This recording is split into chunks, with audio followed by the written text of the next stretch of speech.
அழகான கிராமத்துல பல நாட்களாவே பயங்கரமா மழை பெஞ்சுக்கிட்டு இருந்துச்சு. அந்த நிலைமையில அங்க ஒரு வீட்டுல ஒரு மூலையில எரிஞ்சுக்கிட்டு இருந்த மண்ணெண்ணெய் விளக்கு கிட்டத்தட்ட அணையிற நிலைமைக்கு வந்துச்சு. அந்த வீட்டோட செவரெல்லாம் நனைஞ்சு போய் சில்லுன காத்து உள்ள வீசுச்சு. அப்போ கிழிஞ்சு போன பாயில சீதா ரொம்பவும் அமைதியா கவலையா படுத்துக்கிட்டு இருந்தா. அவளுக்கு பக்கத்துல ராமையா கண்ணீரோட உட்கார்ந்திருந்தான். சீதா, ஏதாவது பேசு சீதா. ஏதாவது குடிக்கிறியா? உடம்பெல்லாம் ரொம்ப கொதிக்குது. எனக்கு என்னமோ ரொம்ப பயமா இருக்கு. வேணாயா, எதுவும் குடிக்கணும்னு எனக்கு தோணல. உள்ளுக்குள்ள உசுறு போற மாதிரி தோணுது. என்னை பத்தி நீங்க கவலைப்படாதீங்க. கொஞ்ச நேரம் தூங்கிட்டேனா சரியா போயிடும். எப்படி சரியாகும்? 3 நாளா வயிற்றுக்குள்ள ஒரு பருக்க சோறு கூட இறங்கலையே. வைத்தியரை கூட்டிட்டு வரலானா கையில காசு இல்ல. ஜமீன்தார் ஐயாவும் பட்டணத்துக்கு போயிருக்காரு. உன்னை இப்படி பார்க்கவும் முடியல, யாருக்கிட்ட கேட்கறதுன்னும் தெரியல. எனக்கு ஒன்றும் இல்லைங்க. நீங்க எனக்காக எங்கேயும் வெளியில போகாதீங்க.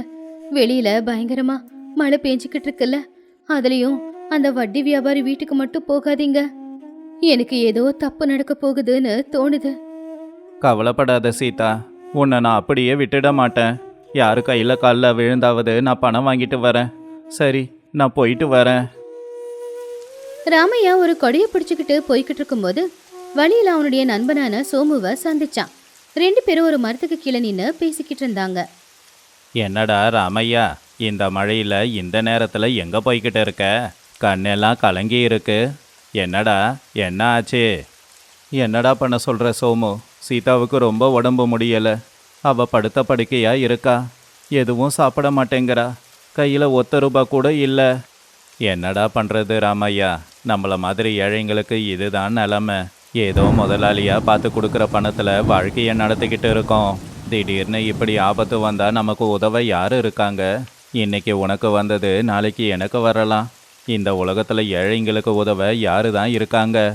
ஆமாண்டா சோமு, இந்த நேரம் பார்த்து ஜமீன்தார் வேற ஊரில் இல்லை.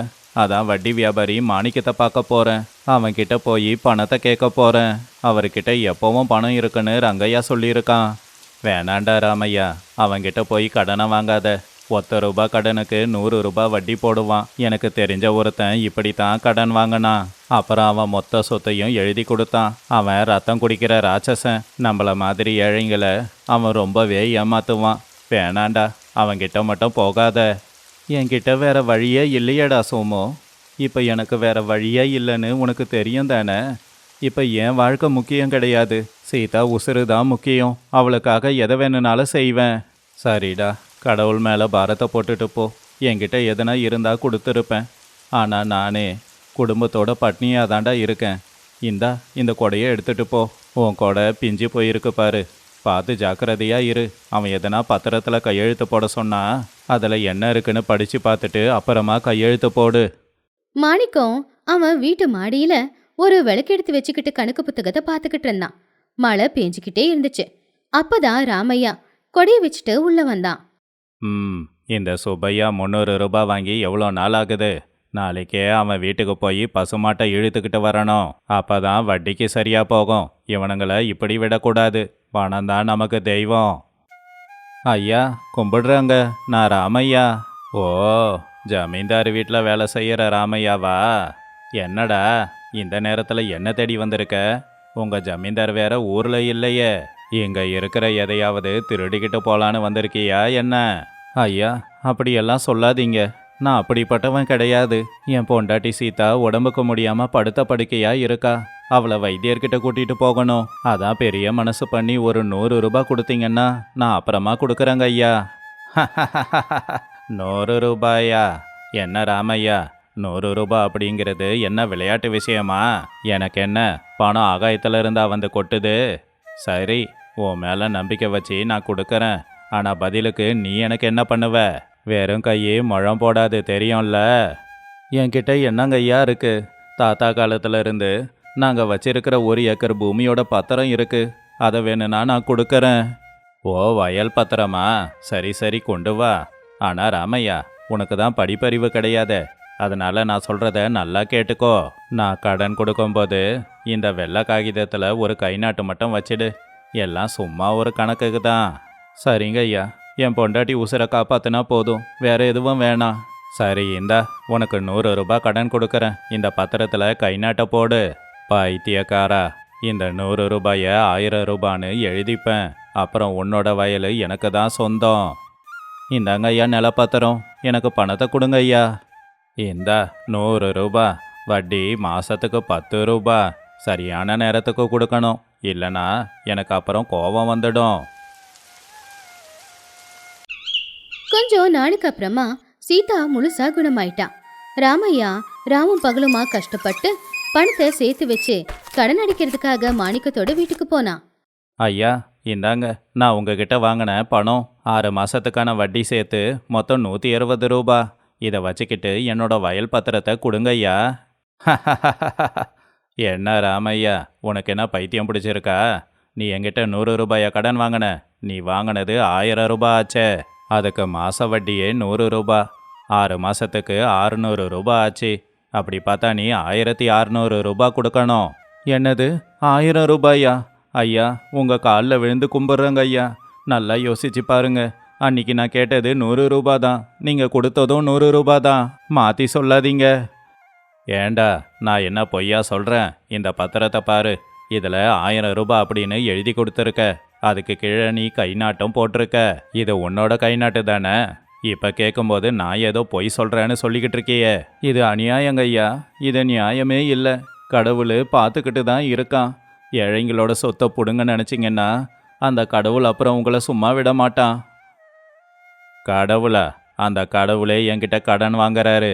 இன்னொரு தடவை இந்த பக்கமெல்லாம் வரக்கூடாது. உன்னோட வயல் இப்ப எனக்கு சொந்தமாயிடுச்சு.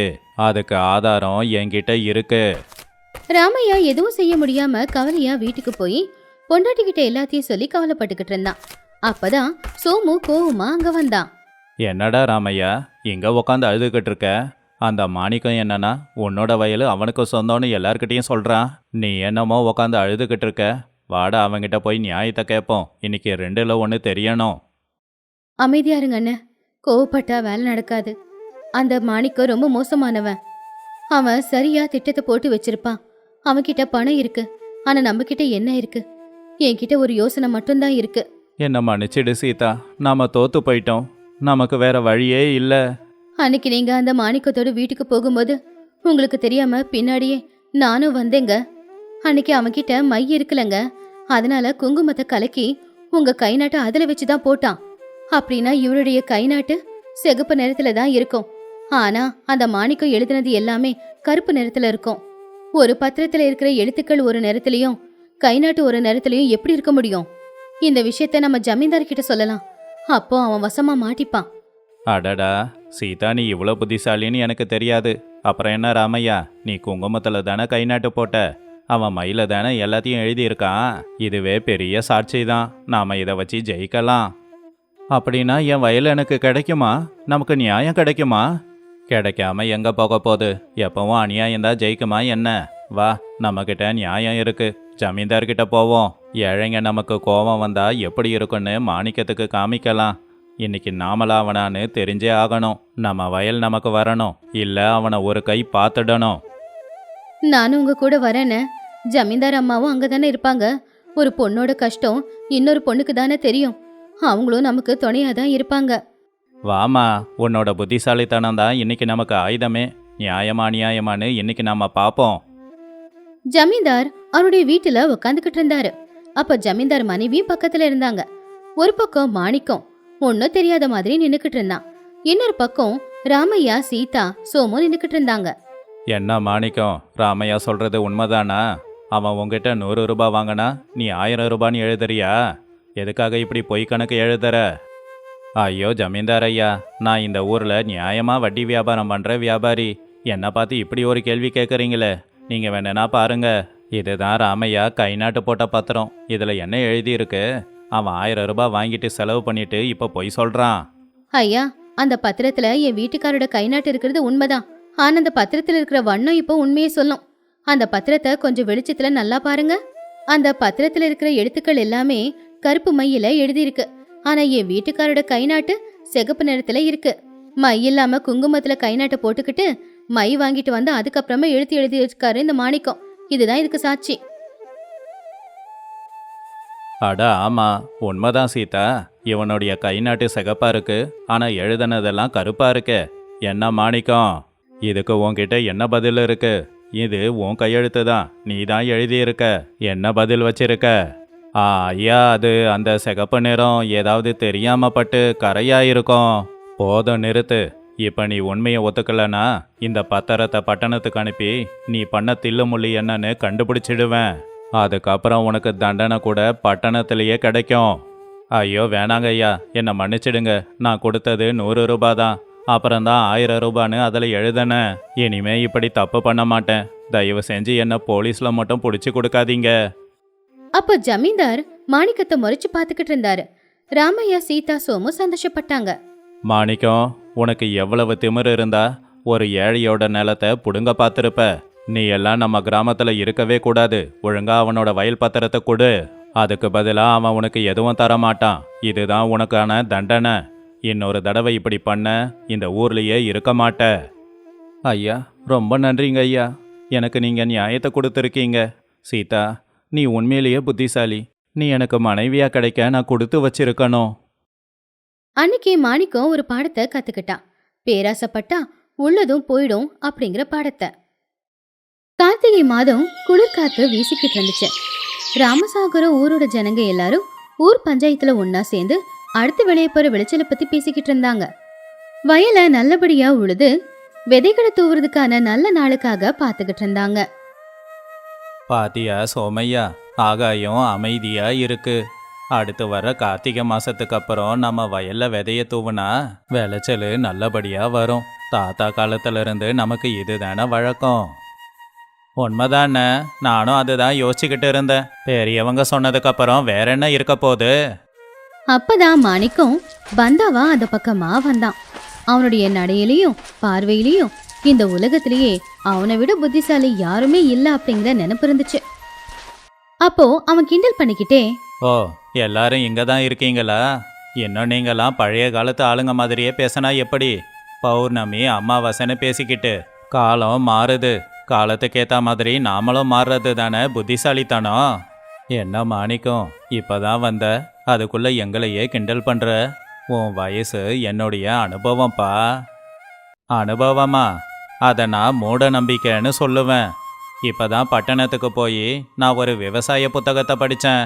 அது சாதாரண புத்தகம் இல்லை, விவசாயத்தை கரைச்சி குடிச்சவருடைய பேரன் எழுதின புத்தகம். அதில் என்ன இருந்துச்சு தெரியுமா? நவீன முறையில் விவசாயம் செஞ்சா ஒரு ஏக்கர்ல 10 மூட்டைக்கு பதிலா 20 மூட்டை நெல் விளையுமா. அதை கேட்டு சோமையா ஆர்வமா, உண்மையாவாங்க? அது எப்படி சாத்தியம்? நாம என்ன கடவுளா? உண்மைதான் சோமையா. இப்போ குளிர்காத்து வீசுது. காத்துலையும் ஈரப்பதம் இருக்கு, அதே மாதிரி மண்ணுலையும் ஈரப்பதம் இருக்கு. நாளைக்கே விதைய போட்டிங்கன்னா ஒரு குளிர்காத்து வீசினா போதும், அந்த குளிர்காத்தோட ஈரத்துல விதைங்கள்லாம் முளைக்க ஆரம்பிச்சிடும். இன்னும் நீங்க தாமதம் பண்ணா அப்புறம் விளைச்சல் சரியா வராது. நாளைக்கே வா. ஐயோ, எதுக்கு இவ்வளோ அவசரம்? இந்த குளிர்ல விதை முளைச்சாலும் அது வாடி போயிடும். அது மட்டும் கிடையாது, உடனே புழு பூச்சி எல்லாம் வந்துடும். அட, உங்களுக்கு தெரியாது பெரியவரே, இன்னும் அந்த காலத்திலேயே இருக்கீங்க. நான் பட்டணத்துல இருந்து ஹைபிரிட் விதைங்கள் எல்லாம் வாங்கிட்டு வந்திருக்கேன். அது குளிர்காலத்துல நல்லா வளரும். இது சாதாரண விதை இல்லை, இது அறிவியல் விதைங்க. ஒவ்வொரு விதைக்கும் சர்டிஃபிகேட் இருக்கு, தெரியுமா? என்னது, அறிவியல் விதையா? சர்டிஃபிகேட் வேற இருக்கா? இது கேட்கவே நல்லா இருக்கே. அந்த விதைங்க எங்க இருக்கு? அது எல்லாருக்கும் கிடைக்காது. என்ன மாதிரி அதிபுத்திசாலிங்களுக்கு மட்டும்தான் கிடைக்கும். உன்னை பார்த்தா பாவமா இருக்கு, நாளைக்கு தரேன். உன்னோட வயல்லையும் தூவி விடு. ஆனா சாதாரணமா விதைய தூவுற மாதிரி தூவி விடக்கூடாது. நான் சொல்ற மாதிரி ஒத்த காலில் மேற்கு திசையை பார்த்து நின்று ஓம் அறிவியலே நமகா அப்படின்னு சொல்லி வேண்டிக்கிட்டு விதைய தூவனா ஒரே ஒரு மாசத்துல இந்த ஊர்லயே நீ தான் பணக்காரனாயிருப்ப. அதுக்கப்புறம் இந்த பெரியவர் இருக்காரு, இவரே உன்னை பார்த்து பொறாமப்படுவாரு. டே சோமையா, அவன் சொல்றத கேட்காத. நாம நமக்கு தெரிஞ்ச பழைய முறையிலேயே விவசாயம் செய்யலாம். அவன் சொல்றத கேட்டா நெல்லு முளைக்கிறதில்ல, புல்லு கூட முளைக்காது. பாத்தியா சோமையா, இந்த பெரியவருக்கு இப்பவே உன் மேல பொறாம வந்துடுச்சு. நல்லா யோசிச்சு பார்த்துக்கோ. பழைய முறையில விவசாயம் பண்ணி 10 மூட்டை நெல் எடுக்க போறியா, இல்ல என் முறையில 20 மூட்டை நெல் வேணுமா? சோமையா ஆசையா, 20 மூட்டை நெல் தாங்க வேணும். நீங்க சொல்ற மாதிரியே ஒத்த கால்ல நின்று நான் கும்பிட்டுக்கிறேன். தயவு செஞ்சு அந்த விதைங்களை கொடுங்க. கண்டிப்பா தரேன். அந்த விதை என்கிட்ட இருக்கு. ஆனா சும்மா இல்ல, பணம் கொடுக்கணும். அப்படி மாணிக்கமும் சோமையாவும் 2 பேரும் அங்கிருந்து கிளம்பி போனாங்க. அத பார்த்து அந்த பெரியவர் தலைமையில கை வச்சுக்கிட்டாரு. அன்னைக்கு ராத்திரி மாணிக்கத்தோட வீட்டுல, ஏங்க, நான் கேள்விப்பட்டது உண்மையா? மறுபடியும் நீங்க இந்த ஊஜனங்க கிட்ட மோத ஆரம்பிச்சிட்டீங்களா? பாவம் அந்த சோமையா உங்களை நம்பி, நீங்க சொல்றத நம்பி ஒத்த கால்ல தவம் இருக்க போறானாமா? நான் சொன்னது நல்ல யோசனை சுப்பம்மா. அதெல்லாம் உனக்கு புரியாது. நீ வீட்டுக்குள்ளேயே உக்காந்துக்கிட்டு இருக்கிறவ. உனக்கு சமைக்கிறதையும் பெருக்கிறதையும் தவிர வேற என்ன தெரியும்? வாய மூடு. ஆ, இப்ப நான் வாய் முடிக்கிறேன். நாளைக்கு சோமையாவோட வயல்ல விளைச்சல் விளையலன்னா அப்ப ஊஜனங்க எல்லாரும் சேர்ந்து உங்க வாய மூடுவாங்க. உங்க அதிபுத்திசாலித்தனத்துக்கு என்கிட்ட வேற வழியே இல்ல. நான் கொடுக்குற யோசனை எப்பவும் சரியாதான் இருக்கும். கூடிய சீக்கிரம் சோமையா என் காலில் வந்து விழுவான். அப்படியே ஒரு மாசமும் போச்சு. மாணிக்கம் சொன்னதுக்கு நேர்மாறா அந்த வருஷம் மழை கொஞ்சம் தாமதமா தான் வந்துச்சு. பெரியவர் சொன்னபடி பழைய முறையில சரியான நேரத்துல விதை போட்டதுனால அந்த தரையில இருக்கிற ஈரத்திலேயே விதை முளைச்சு வந்துச்சு. ஆனா சோமையாவோட வயல் அப்படியே விரிசல் விட்டுருச்சு. பூமியில ஈரப்பதமே இல்லாம இருக்கிறதுனால, குளிரும் அதிகமா இருக்கிறதுனால தான் அப்படியாச்சு. சோமையா நேர மாணிக்கத்தோட வீட்டுக்கு வந்து, ஐயா, பாத்தீங்களா என் நிலமைய? என்னோட நிலம் வறண்டு போச்சு. ஒரே ஒரு புல்லு கூட அதுல முளைக்கல.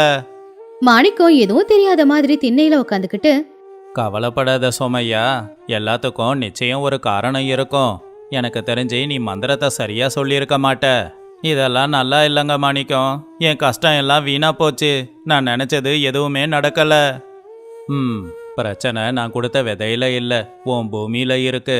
இல்ல மழை பெய்யாம கடவுள் தான் நம்மளை ஏமாத்திட்டான்.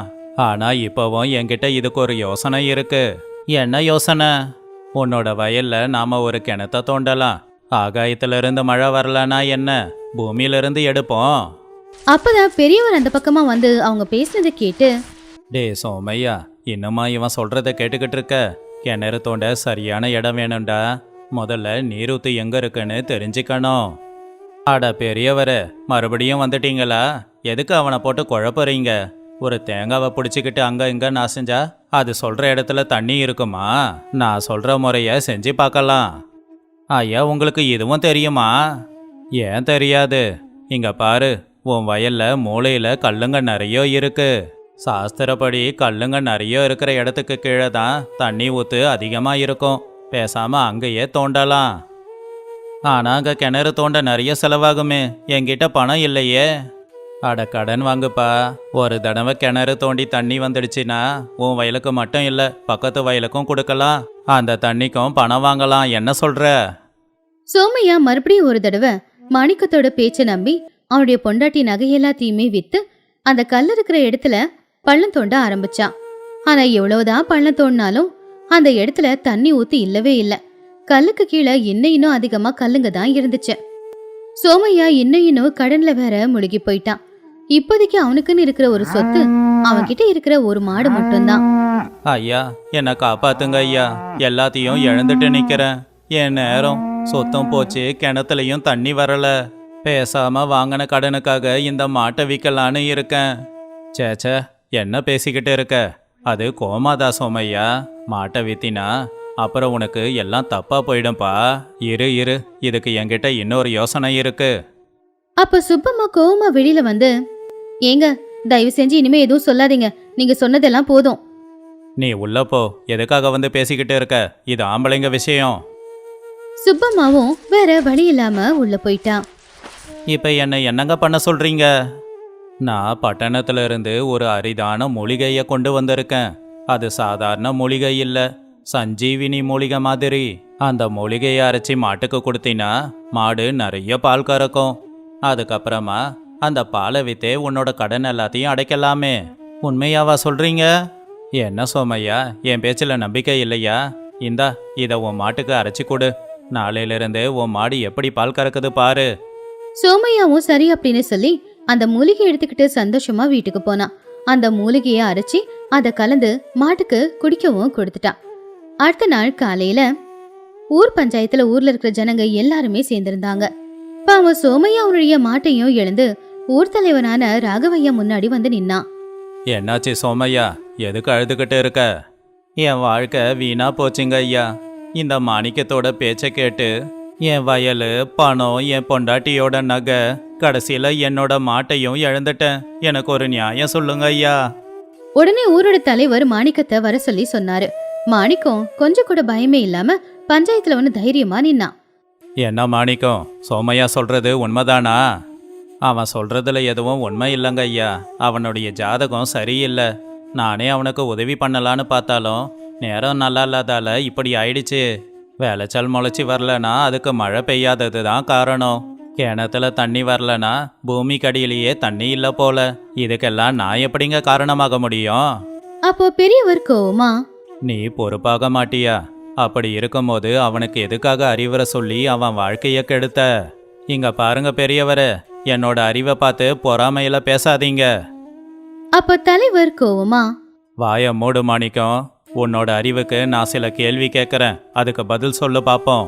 நீ படிச்சேன்னு சொன்னியே அந்த விவசாய புத்தகத்தை இப்போ கொண்டு வா. அந்த புத்தகம் நான் படிச்சுட்டு பட்டணத்திலேயே வச்சுட்டு வந்துட்டேன். சரி, உனக்கு எல்லாமே தெரியும்னு சொன்னியே, பூமியில் எங்கே தண்ணி இருக்குன்னு சரியா சொல்லு பார்ப்போம். அது கல்லுங்களுக்கு கீழே. நீ சோமையா கிட்ட மாடுங்களுக்கு கொடுக்க சொல்லி கொடுத்தியே அந்த மூலிகையோட பேர் என்ன? அதோட பேர் சஞ்சீவினி. அது எல்லாத்தையுமே சரி பண்ணிடும். பாத்தீங்களா ஊர் ஜனங்களே, இந்த மாணிக்கத்துக்கு எதுவும் தெரியல. அவன் தப்பு பண்ணியிருக்கான்னு அவனுக்கும் தெரியும். ஆனா அதை ஒத்துக்காம இருக்கான் பாத்தீங்களா? இதுதான் இவனுடைய குணம். இவன் குணத்தை நம்பி யாரு போனாலும் அவங்களுக்கு இதான் கதி. அன்னைக்கு தலைவர் பஞ்சாயத்துல தீர்ப்பு கொடுத்தாரு. மாணிக்கம் அவன் கிட்ட இருக்கிற வயல்ல பாதி வயல சோமையாவுக்காக கொடுக்கணும். அது மட்டும் இல்ல, ஒரு வருஷம் சோமையாவோட வயல்ல அவன் கூலிக்காரன சம்பளம் இல்லாம வேலை பார்க்கணும். இன்னொரு முக்கியமான தண்டனை, இதுக்கப்புறம் மாணிக்கம் ஊர்ல யாருக்கும் எந்த ஒரு அறிவுரையும் சொல்லவே கூடாது. 6 மாசத்துக்கு அப்புறமா சோமையாவோட வயல்ல, என்ன மாணிக்கம், இன்னைக்கு மழை பெய்யுமா பெய்யாதா? உன் அறிவு என்ன சொல்லுது? ஐயோ, என் அறிவு எதுவும் சொல்லலை பெரியவரே. நீங்க அனுபவசாலி. நீங்களே வானத்தை பார்த்து மழை வருமா வராதான்னு சொல்லுங்க. உங்க அனுபவத்துக்கு முன்னாடி நான் யாருங்க? மாணிக்கம் அப்படி சொன்னதை கேட்டு பெரியவரு மனசுக்குள்ளேயே சிரிச்சுக்கிட்டு இருந்தாரு. இப்போ மாணிக்கத்துக்கு அறிவு வந்துச்சு. உண்மையான அறிவு எது அப்படிங்கறத அவனும் தெரிஞ்சுக்கிட்டான். இந்த கதையில இருக்கிற நீதி என்னன்னா, அரகுர அறிவு திமிரதான் கொடுக்கும், முழு அறிவு நமக்கு அடக்கத்தை கொடுக்கும். உலகத்திலே நாம தான் அறிவாளின்னு நினைச்சுக்கிட்டு ஏதாவது செஞ்சா வாழ்க்கை வீணாதான் போகும்.